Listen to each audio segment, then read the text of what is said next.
Hi guys, I'm back again today with another video, and today we will be checking out how Sweden's multicultural dream turned to a nightmare or turned to a nightmare. I don't know if you pronounce it multi, so I did both. So, anyways, beautiful peeps, before we start, don't forget to subscribe, click the bell button, and let's find out how it became a nightmare. Sweden once dreamed of becoming the world's most compassionate society, but that dream has turned into a nightmare. Daily shootings, grenade No attacks, way. no-go zones where police fear to. No way. This is not true, right? This is not true, right? Can you verify in the comments? Like if you actually live there and this is truth, or if you've heard anything about it. Or is this just like, what? No way. Enter. How did one of the safest, most prosperous nations on Earth descend into chaos? This is the shocking story of how Hmm. Sweden's multicultural dream, built on trust, equality, and moral leadership, fell apart. In this video, we'll uncover the rise of violent parallel societies, the political silence that let it fester, and the irreversible damage now threatening Sweden's future. Is it too late to wake up from the nightmare? Or is this just the beginning? Sweden had everything going for it in the 20th century. Where do the Nobel Prizes come from again? They come from Hmm. here, thanks to the work of one of its leading industrialists, Alfred Nobel. Nobel and others like him took Sweden from a backwater to a prosperous industrial country. Nobel later felt guilty about the dynamite he created and its destructive potential, but his country was smart enough to stay neutral during both of the world wars. Watching as other countries blew themselves up instead, Sweden avoided the demographic disaster between 1914 and 1945. Industrial might and demographic prosperity meant that by the mid-1970s, Sweden was the fourth richest country in the world by GDP per capita. It was $10,103 in 1975. That might not sound like a lot today, but a dollar went much further back then. That's a Even lot, the yeah. United States was behind, with a GDP per capita of $7,800. In fact, the U.S. didn't pass Sweden for good until 2015. Hmm. The place might be as far from tropical as you can get, but Sweden was seen as a paradise. It wasn't just because of the economy, but because of how cohesive it was. About the only thing more common here than money was trust and cohesion. Virtually everyone in the country spoke the Swedish language, were Lutheran Protestants, and the rest came from the same ethnic background. In this environment, Swedish citizens had a high level of trust in each other and their social institutions. Even in 2008, 78% of them said they believed most people in their country were trustworthy. In these Mm. high trust societies, crime and corruption tend to be low, but the crime rate in Sweden hasn't been going in the right direction. And the trend starts at a very specific date. In 1976, there were much less than 50 rapes, other sex crimes, and robberies per 100,000 people. The murder rate was almost zero. Oh By the wow. mid 2010s, there were over 50 rapes, over 200 sexual crimes, and about 80 robberies.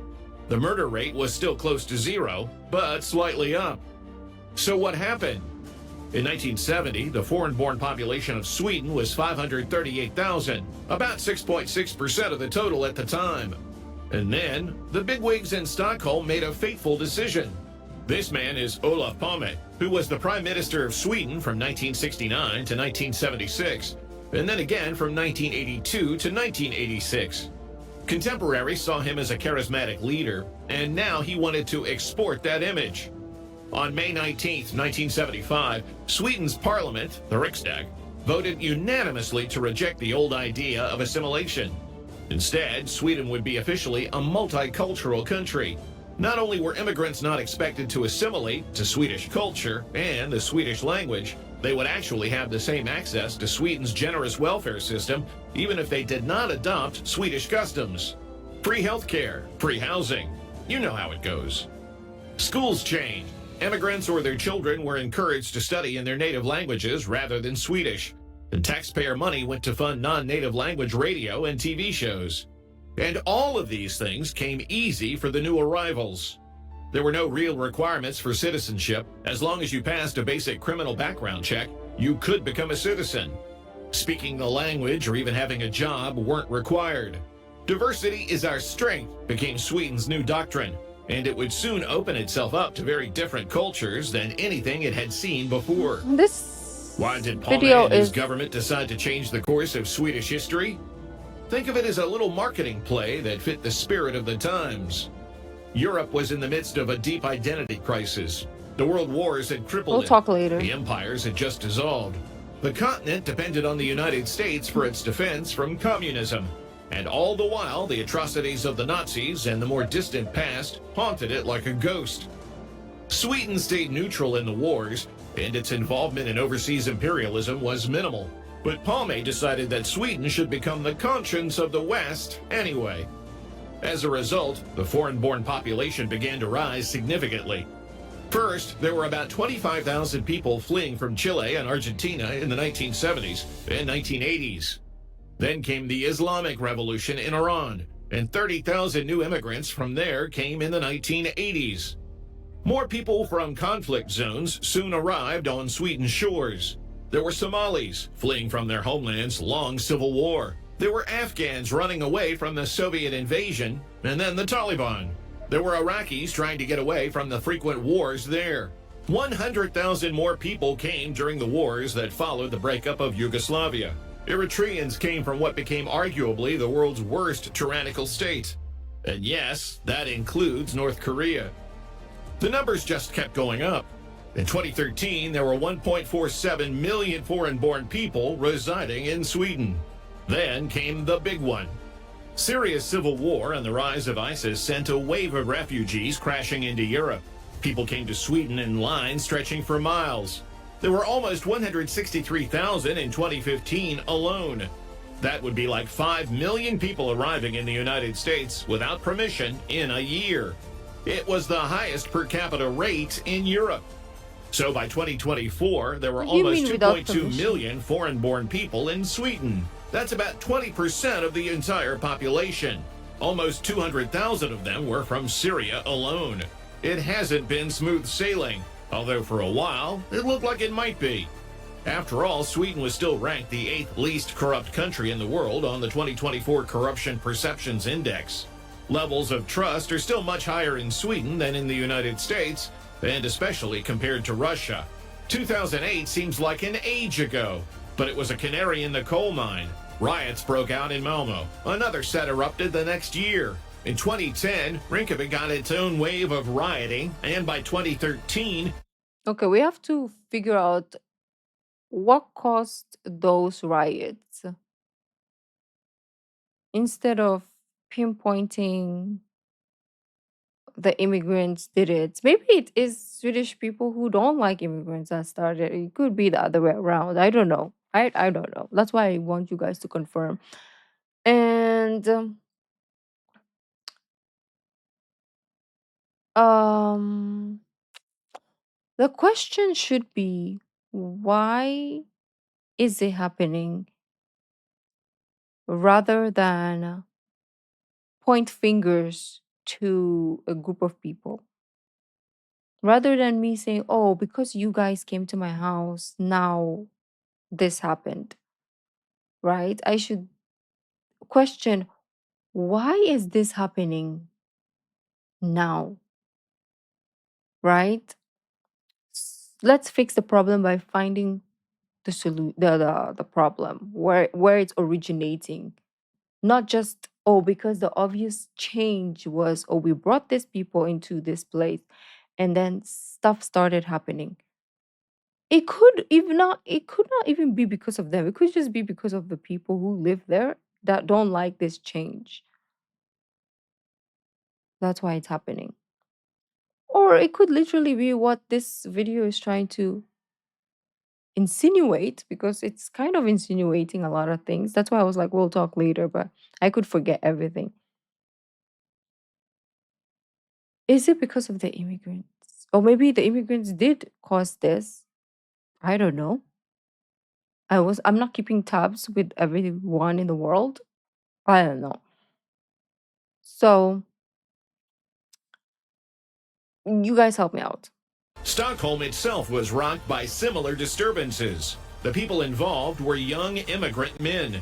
And just like that, Sweden was plunged into the treacherous current of European immigration Okay, politics. so they said it is. France saw some destructive riots in 2005 and Britain in 2011. Now, Sweden saw that it wasn't immune from the wider continental wave. The riots shocked a lot of the locals, but they were predictable to the ones that were paying attention. Integrating the new arrivals into Sweden society wasn't, in fact, going so smoothly. Why are they rioting? It was just harder to notice because everyone Do was we too know why? afraid to talk about it. First, getting a job in Sweden isn't as simple as clicking an online application. As late as 2019, 70% of Sweden's immigration population from Asia or Africa was making a monthly income of less than 2,000 euros a month, after being in Sweden for 9 years. After 15 years, only 37% had a monthly income over that mark. Here's another way to look at it. The United States saw a wave of Iranian immigrants at the same time that Sweden did, but the people who came after Iran's Islamic Revolution did pretty okay for themselves. By the 2010s, they were earning an income that was about 25% higher than the national average. In Sweden, only 18% of them were earning more than the people born in Sweden. It turns out that coming to a country and not learning its language or assimilating into its customs isn't such a great idea. It cuts off a lot of employment opportunities. America might not have an official language, but the people who come won't be able to advance in society without learning English. And there's another concern, especially in recent times. By 2024, there were 196,152 Syrians living in Sweden. 108,154 of them were men. 87,998 were women. Not as bad as the ratio of people coming to Britain in boats across the English Channel, but it's still a significant gender disparity. Different culture, different language. Little opportunities for advancement. Many more men than women. Yeah, you can probably see where this is going. Sweden didn't become a multicultural country. It instead became more like a landmass with many different nations living inside of it. Diversity wasn't Sweden's strength. It was creating fragmented communities, each following its own rules. But before we go into that mess, please consider subscribing to the channel. It helps us to keep talking about stories like this. Okay, I get it now. You definitely won't see on your nightly news broadcast. Anyway, the new arrivals were encouraged. I get it now. Because a while ago I thought he was insinuating stuff, but maybe it still is, I'm not sure. But it's not, it's the system. It's the system. If the system is not helping the people will help themselves, and then it ends up being crime, right? So the way that they, I could be wrong here too, so you let me know. So the system is set up to a certain way when you think it's like helping everyone integrate into the society, but then it's actually not helping them integrate. It's kind of like dividing them. There we go, dividing them. So it's the opposite of what it should be doing. So we have to go back, to the drawing board and kind of like fix this. Right? I don't know if they did already or to gather still an among issue. themselves, so that's what they did. Whole neighborhoods became like foreign lands. The Swedes started to call them utsatta områden, vulnerable areas, with high crime and high unemployment. You might be more familiar with the less sensitive term, no-go zone. That's not literally true, but some of them are so vulnerable, to put it nicely, that other emergency vehicles are hesitant to enter them without a police escort. A look at the area would tell you why.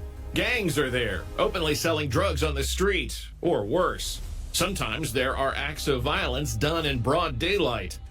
How is justice delivered with a limited police presence? There are reportedly parallel structures.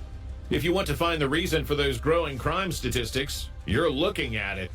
The murder rate in Sweden as a whole is still very low overall, but it's not the same in the shadow areas. 62 people were killed by gunfire in 2022. That's 30 times higher than the per capita rate in London. The gun violence in Oh. these areas is among the highest in Europe.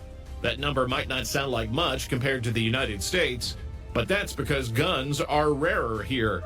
It would be a lot higher if they weren't. The gun homicides aren't random acts of violence, they're part of gang warfare. And there's something that Sweden has which even Americans aren't used to. It wasn't a coincidence that Malmo was the first place to see significant riots in Sweden. And the troubles in that city didn't end when things calmed down. Malmo has seen its share of explosive incidents. Literally, bombs have become more common there, and in Gothenburg, or even in Stockholm. Between 2011 and 2018, 116 hand grenades went off in Sweden, and the rate has only gotten more intense since then. In 2022, the authorities reported 90 bombings or attempted bombings nationwide. The next year, there were 134 incidents. Like the gunshots, the blasts, or wannabe blasts, weren't random. The bombs were planted in rivals' apartments or businesses that have refused to pay the extortion fees the local gangs have demanded. Where have the bombs come from? Some of them are homemade. A lot of the grenades came from the Balkans and were smuggled in with the immigrants. It turns out that having such loose immigration rules can bring some unintended things into the country. Unsurprisingly, the unemployment rate in the vulnerable areas is astronomical. By 2017, the Swedish government thought that only about 49% of the people in these zones were working. By comparison, 67% of the general population was employed that year. The authorities started to notice the phenomenon by the turn of the millennium, but it became impossible to ignore by 2010. Even so, Stockholm still wasn't quite aware of how big the problem was. Every time the government looked, the number of vulnerable areas seemed to keep growing. This grim census peaked in 2017 with 61 vulnerable areas. And to add the ultimate insult to injury, the gangs are enterprising. They've turned Sweden's generous welfare state into a business all its own. Creating fake identities to get more welfare benefits is par for the course. But the criminal organizations in these parallel zones have become much more sophisticated than that. Sometimes they create fake students, enroll them into adult education programs, and walk away with government grants. Other times they create entire fake companies. Then they pocket all the wage subsidies that the government dishes out. Just how bad is it? The government reported that these organized crimes were worth between $9 and $14 billion in 2023. That's between 2 and 3% of Sweden's entire GDP. The criminals then use the money to fund more of their activities, to generate even more money, or to buy more weapons. Why have things gotten to this level? It was a deliberate policy choice. The authorities chose to turn a blind eye to it, just like their counterparts in Britain did with the Rotherham sexual abuse scandal. Sweden even did the Brits one better. By the turn of the millennium, there were hushed whispers among the Swedish public that their country's multicultural policy might not make sense. So, the government just stopped publishing the data on crimes by ethnicity in 2005. But that didn't stop the people from talking. The huge migration wave in 2015 made the chattering much louder. So, the government had to give in. In 2021, it began publishing the data again. The dust had settled, and it confirmed what everyone already knew. Foreign-born individuals were at least 2.5 times more likely to be suspected of committing a crime than people born in Sweden. And that was just the preview. This second number was even more damaging. People born in Sweden to two parents who were born abroad were even more likely to become criminal suspects, 3.2 times. Not only was Sweden's immigration policy not making sense, the way it dealt with the people already in its borders was even more nonsensical. By not encouraging assimilation, the government was encouraging criminality. The disparity did go down a little when the bean counters adjusted for socioeconomic background, but not nearly far enough to level the playing field. So, in 2023, Prime Minister Ulf Kristersson finally had to admit the truth. No other country in Europe was seeing anything like what Sweden was seeing, he said. He even considered a military response to assist police in suppressing violence if it was necessary. It was the right response at the wrong time. Traditional politicians hoped that by turning a blind eye to the consequences of Sweden's immigration policies, it would prevent the rise of far-right politics. But because the politicians were more worried about appearing racist or xenophobic, than in actual governing, Sweden's traditional political parties manifested exactly what they were most afraid of. People started to turn elsewhere for solutions. In 2010, a little known nationalist party, the Sweden Democrats, did rather poorly in that year's election. It won only 5.7% of the vote and Ooh. seated 20 MPs out of 349 members of the Riksdag. But it was still a sea change. It was the first time the party even entered the chamber since its founding in the late 1980s. And now that it was there, it wasn't leaving. In 2014, it won 12.9% of the vote. Then it won 17.5% in 2018 and became the third biggest party in the Riksdag. Now everyone was on notice, and the Sweden Democrats still weren't done. In 2022, it won 20.6% of the vote and became the second biggest party in the country. For the first time, it actually entered the government as part of a confidence and supply agreement. Basically, the Sweden Democrats back up the ruling party if a vote of no confidence ever gets called. For a price. The formerly mainstream parties had failed Sweden. So, Swedish citizens decided to change the definition of mainstream. The Sweden Democrats did especially well with young voters, who were the subjects of the multicultural policy that Palma began 50 years earlier. They saw the results in their schools and in their cities, and the ghosts of the 20th century weren't part of their mental process. All they saw was a failed experiment that they were suffering from. Worse, they were expected to keep quiet about it. Prime Minister Kristersson is part of the traditionally conservative moderate party, but the Sweden Democrats have pulled his ruling coalition to the right. As Kristersson grimly admitted that Sweden's multicultural policy had failed, he was also crowing in triumph. Under his government in 2023, Sweden saw its fewest asylum seekers since 1997. Only 38,000 people came into the country that year. And even more astonishing, more people left Sweden than entered it for the first time since the No. 1970s. To further turn the multicultural policy on its head, the current government is racing to force the newest generation of children in immigrant neighborhoods to integrate. Swedish-style preschool with the Swedish language and customs is now mandatory. The government's Mm. goals in the near future are to make Swedish language tests required for citizenship or permanent residence and to roll back the generous welfare state. New arrivals will no longer be able to live under long-term aid from the government. Both of these policies have broad support. And finally, Swedish police forces have gotten the budget to crack down on gang crime. Gun and Oh. gang-related offenses now come with more severe penalties. In the longer term, Kristersson's government plans to make it easier to deport foreign-born criminals.